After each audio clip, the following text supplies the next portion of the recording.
Sección patrocinada mediante crowdfunding por... Me llamo Roberto Sanz. Soy el director de Convey Investments. En Convey nos encargamos de buscar las mejores opciones de inversión para nuestros clientes, muy especialmente en el mercado inmobiliario de Florida, que destaca por su seguridad jurídica y su alto rendimiento. Puede ponerse en contacto conmigo en cualquiera de las formas de contacto que encontrará en www.casaenmiami.es. Estaré encantado de atenderle.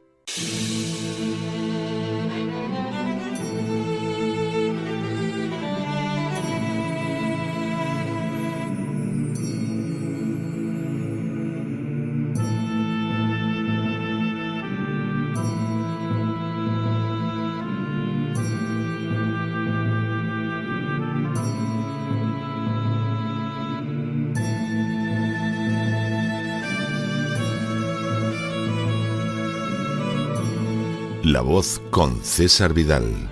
desde el exilio. Muy buenos días, muy buenas tardes, muy buenas noches y muy bienvenidos a esta nueva singladura de La Voz. Soy César Vidal, hoy es el jueves 19 de septiembre de 2024 y me dirijo a los hispanoparlantes de ambos hemisferios, a los situados a uno y otro lado del Atlántico y del Pacífico, y como siempre lo hago desde el exilio. Corría el año 1975 cuando el Tribunal Internacional de Justicia de La Haya hizo público un dictamen en el que establecía que no existía ningún lazo de soberanía territorial entre el territorio del Sáhara Occidental y el Reino de Marruecos o el complejo mauritano. La resolución tenía una enorme trascendencia, ya que señalaba que, en contra del deseo de Hassan II, rey de Marruecos, no existía ni la más mínima legitimidad en las pretensiones marroquíes de apoderarse del Sáhara, y por el contrario, lo único que cabía en legalidad era la celebración de un referéndum de autodeterminación, como señalaba por aquel entonces la todavía potencia colonial que era España. A pesar de la claridad de la resolución del Tribunal Internacional de Justicia de La Haya, que resultaba jurídicamente impecable, el rey de Marruecos no tenía la menor intención de renunciar a sus ambiciones sobre el Sáhara.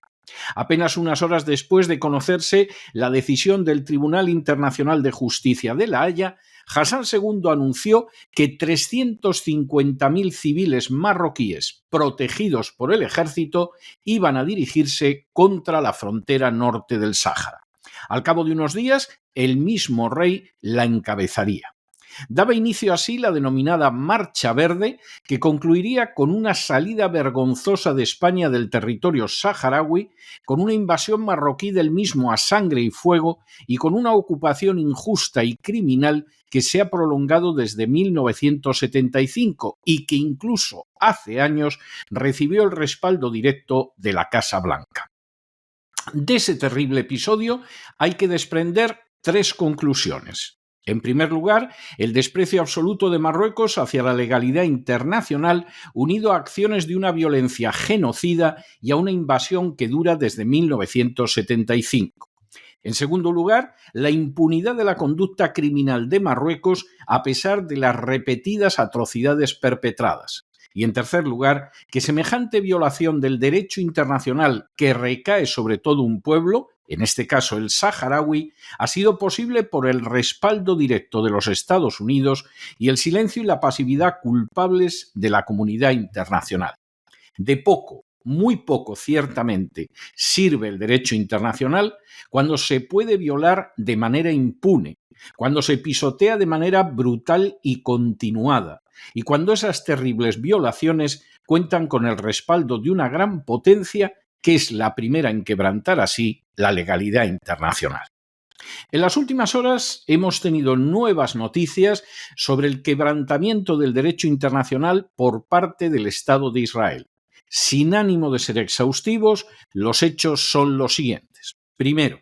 el Tribunal Internacional de Justicia de La Haya recibió en 2022 una solicitud de la Asamblea General de Naciones Unidas para emitir un dictamen relacionado con los territorios palestinos ocupados por el Estado de Israel.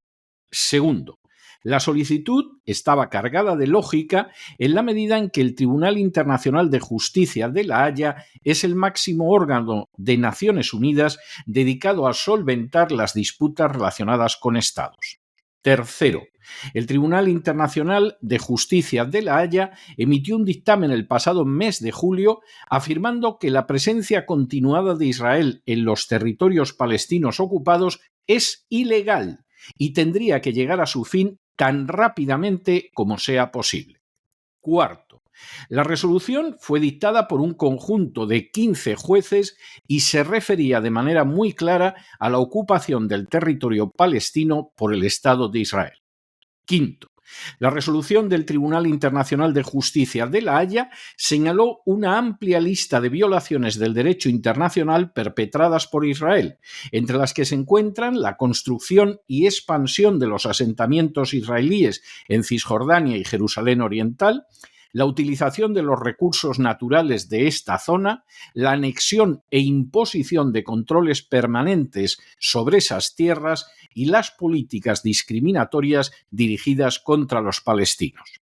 Sexto, la resolución del Tribunal Internacional de Justicia señaló igualmente que Israel no tiene ningún derecho a la soberanía de los territorios, que está violando las leyes internacionales que prohíben adquirir territorios por la fuerza y que está impidiendo el derecho de los palestinos a la autodeterminación. Séptimo, la resolución del Tribunal Internacional de Justicia de La Haya dictaminó igualmente la obligación de otras naciones de no rendir ayuda o asistencia en mantener la presencia de Israel en el territorio.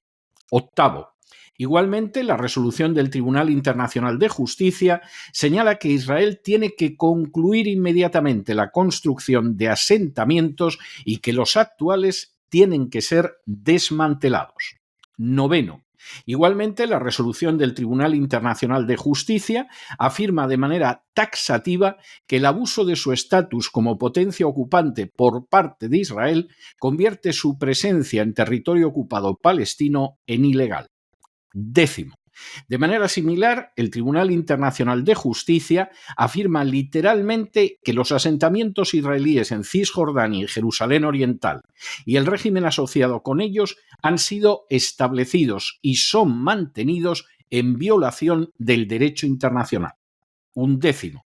la oficina del primer ministro israelí Benjamín Netanyahu se apresuró a calificar la resolución del Tribunal Internacional de Justicia de La Haya como una decisión de mentiras. Duodécimo, ayer la Asamblea General de la ONU adoptó una resolución que exige a Israel poner fin a su presencia ilegal en el territorio palestino ocupado y que lo haga a más tardar en un plazo de 12 meses. Décimo tercero, la resolución de la Asamblea General de Naciones Unidas fue aprobada por una aplastante mayoría de 124 votos a favor frente a 14 en contra y 43 abstenciones. Décimo cuarto,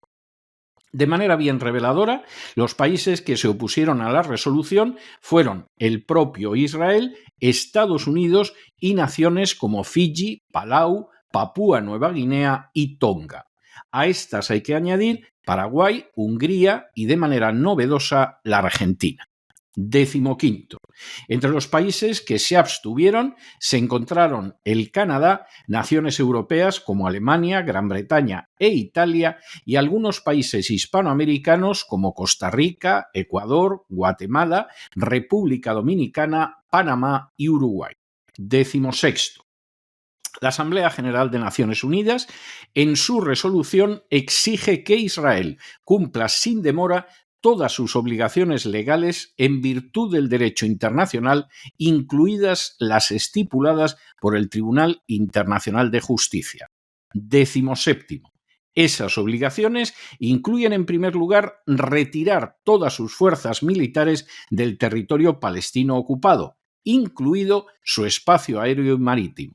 Décimo octavo, Además, Israel tiene que poner fin a sus políticas y prácticas ilegales, incluido el cese inmediato de toda nueva actividad de asentamiento, la evacuación de todos los colonos del territorio palestino ocupado y el desmantelamiento de las partes del muro construido por Israel que se sitúan en esos territorios palestinos ocupados, así como derogando toda la legislación y las medidas que crean o mantienen la situación ilegal.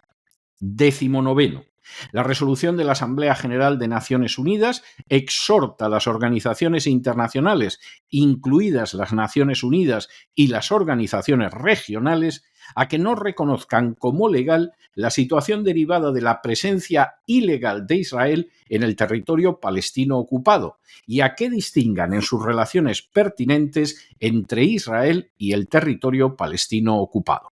20.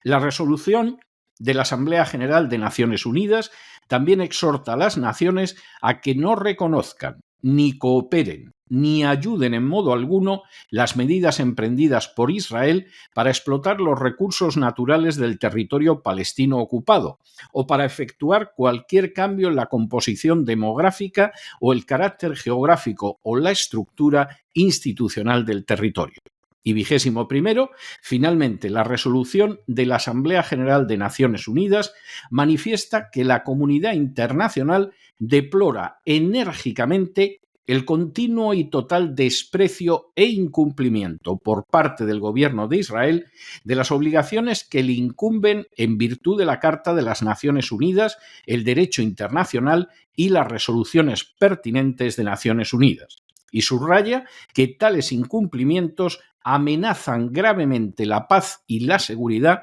regionales e internacionales. En contra de lo que se suele afirmar con una ligereza más que preocupante, el derecho a la existencia del actual Estado de Israel ni deriva de la Biblia ni se asienta sobre ella. A decir verdad, cualquiera que lea, por ejemplo, el capítulo 29 del libro que los judíos llaman Devarim y los cristianos denominan Deuteronomio, podrá comprobar que la permanencia de los judíos en la tierra de Canaán es una circunstancia totalmente sometida a condiciones. Así, según el Antiguo Testamento, los judíos que no cumplan rigurosamente con la Torá tienen que ser expulsados de la tierra rumbo hacia un exilio merecidamente doloroso. Esta circunstancia, dicho sea de paso, sucedió, por ejemplo, con la destrucción y deportación del reino de Israel en el siglo VIII a.C., con la destrucción y deportación del reino de Judá en el siglo VI a.C., o con la aniquilación del Estado judío en el año 70 después de Cristo, que tendría su prolongación desde el siglo II de nuestra era en una salida prácticamente total de los judíos que moraban en Palestina hasta el siglo XX.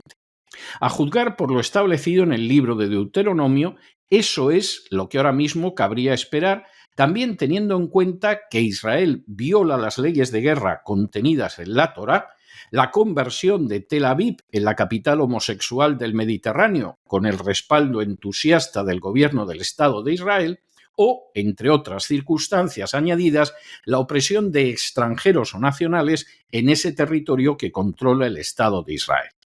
Intentar negar estas evidentísimas enseñanzas bíblicas apelando a textos sobre el regreso del exilio de Babilonia, asociándolos con la fundación del actual Estado de Israel, constituye una muestra deplorable de ignorancia bíblica y de pésima exégesis. Si algo se desprende de la Torá en primer lugar y del conjunto de la Biblia después, es que no existe la menor legitimidad para la existencia del actual Estado de Israel y no puede sorprender que así lo hayan pensado durante décadas los principales rabinos judíos y que todavía a día de hoy mantengan esa posición buena parte de los judíos ortodoxos.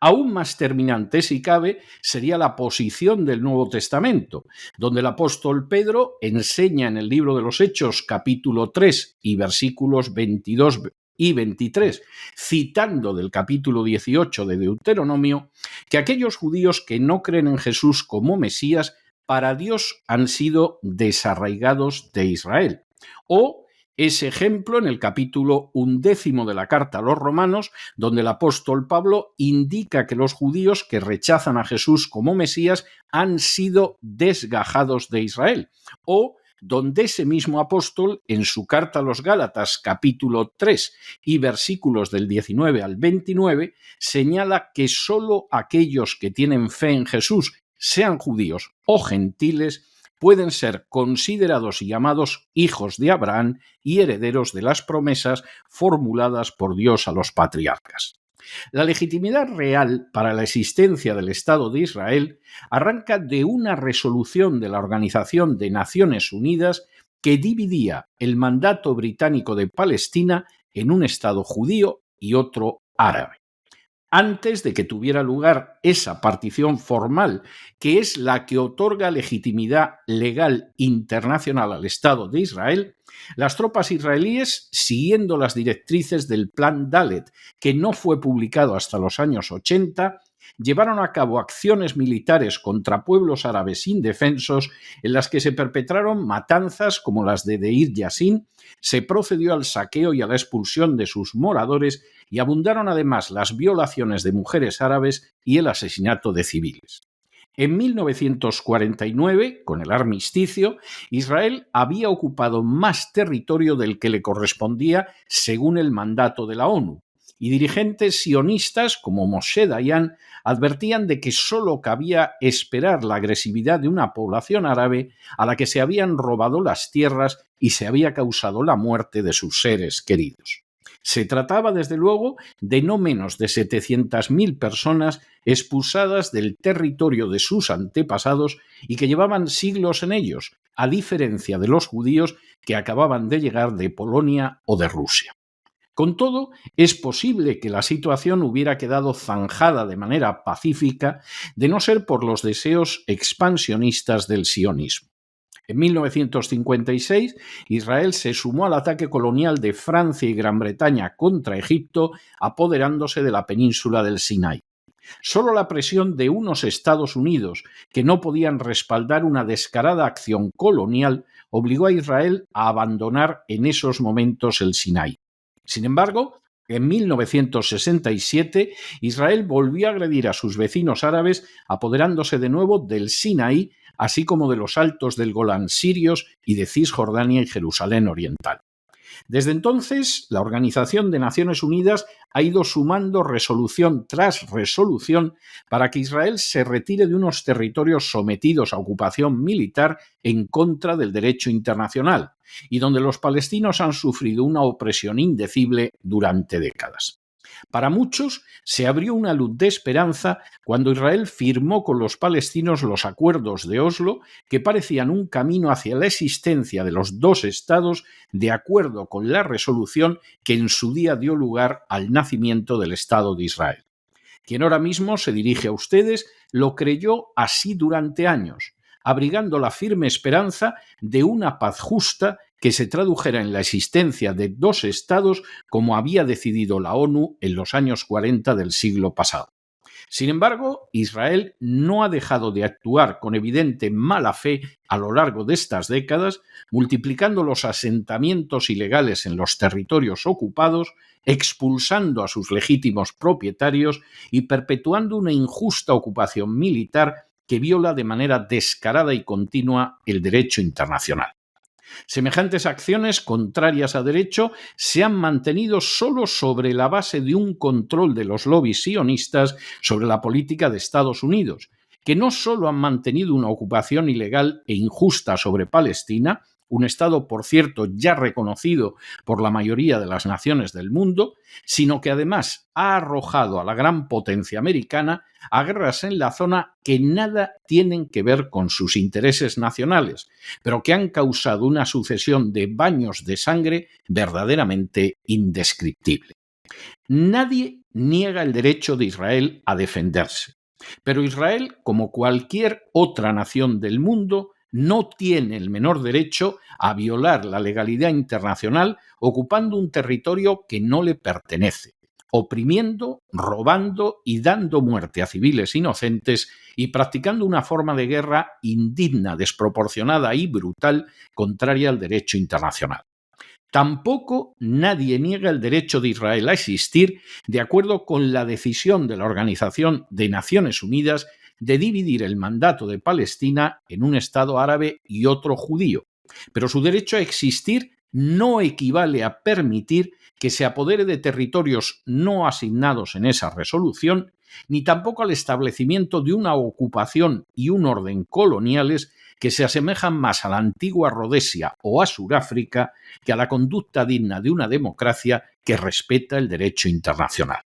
Como antaño también dictaminó el Tribunal Internacional de Justicia de La Haya en relación con el Sáhara y Marruecos, Israel no tiene el menor derecho a ocupar los territorios palestinos ni a llevar a cabo la política que viene desarrollando desde hace décadas. Al hacerlo, no solo quebranta el derecho internacional, sino que carcome, erosiona y destruye su propia esencia como Estado democrático. Porque un Estado que establece divisiones basadas en la raza, que despoja y oprime a una población ocupada, que practica la tortura de manera sistemática y legal, y que no tiene el menor reparo en derramar de manera masiva la sangre de civiles inocentes, es un Estado que se va pudriendo moralmente en manos de aquellos a los que el filósofo israelí Yeshayahu Leibovitz denominó judeonazis. El pueblo judío tiene una vez más en su historia la oportunidad de vivir de acuerdo a los valores de los profetas de Israel. Y una vez más, como tantas otras en el pasado, está dejando de manifiesto una trágica y sangrienta negativa a hacerlo. Para cualquiera que lea la Biblia, no es difícil intuir en qué puede derivar esa conducta de pertinaz distanciamiento de la justicia, de la verdad y de la paz. Quiera Dios que al menos, a diferencia de lo sucedido con la ocupación del Sáhara por Marruecos, esta vez sí se haga justicia e Israel abandone los territorios ocupados y lo haga en el plazo de un año. De que así sea, será responsable el conjunto de la comunidad internacional, pero de manera muy especial aquellos que ayer votaron en contra de la resolución de la Asamblea General de las Naciones Unidas. Pero no se dejen llevar por el desánimo o la frustración, y es que a pesar de que los poderosos muchas veces parecen gigantes, es solo porque se les contempla de rodillas y ya va siendo hora de ponerse en pie. Mientras tanto, en el tiempo que han necesitado ustedes para escuchar este editorial, la deuda pública española ha aumentado en más de 7 millones de euros. Y por supuesto, no se engañen ustedes, no van a sanidad, ni a educación, ni mucho menos a seguridad ciudadana. Muy buenos días, muy buenas tardes, muy buenas noches. Les ha hablado César Vidal desde el exilio. Que Dios los bendiga.